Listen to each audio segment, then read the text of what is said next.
Koloni Afrika diserbu dan 90 parti ditahan.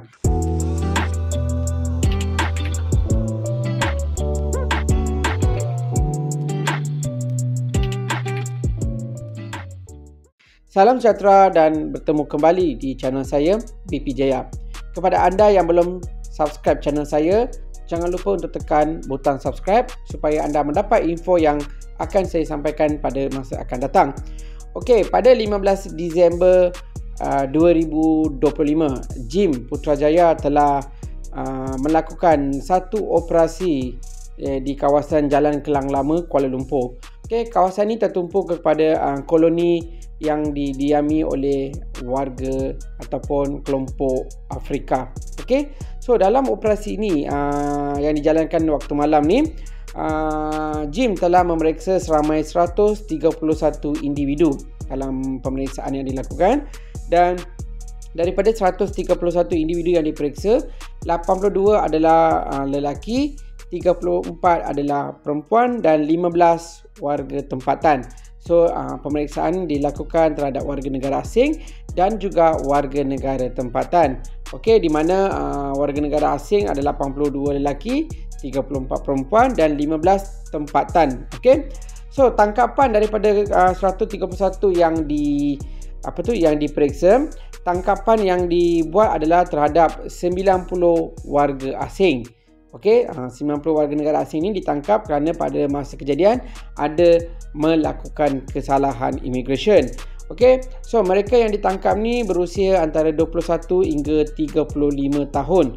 Okey, jadi antara warga negara yang ditahan dalam operasi ini adalah seperti Nigeria, Yemen, Syria, Somalia, Liberia, Guinea, Syria, Mali, Indonesia, Myanmar, Bangladesh, Vietnam, Thailand, Pakistan, Sri Lanka dan India.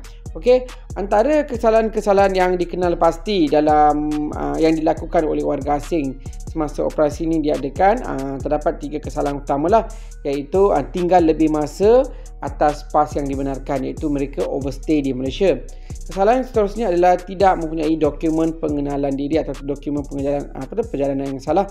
Mungkin masa tangkapan mereka gagal mengemukakan dokumen pengenalan diri. Dan satu lagi kesalahan mereka adalah menyalahgunakan pas lawatan yang diberikan.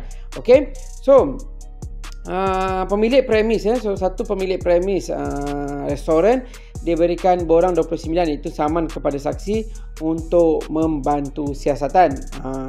Jadi apa modus operandi warga asing ni di tempat berkenaan? Mereka ni berselindung di sebalik pas-pas yang tamat tempoh, macam overstay lah.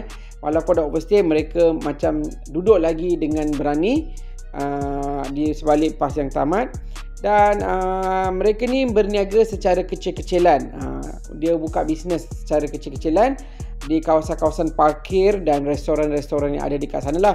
Mungkin dia akan buka macam satu stall ke apa, dia meniaga secara kecil-kecilan. Dan tempat itu juga, kawasan tempat mereka ni dijadikan sebagai tempat berhibur sehingga lewat malam. Mereka menjadikan tempat berhibur sehingga lewat malam, dan benda ini menyebabkan penduduk setempat tidak suka dan telah membuat aduan awam. Okey, jadi kesemua mereka ni telah ditahan untuk siasatan mengikut peruntukan undang-undang yang ada.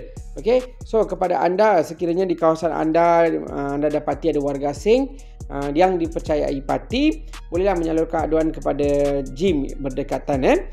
So kepada warga asing yang duduk kosong atau dah overstay, sila serah diri dan balik ke negara asal melalui program repatriasi migran yang sedang berlangsung ini. Okey, so itu saja untuk video kali ini.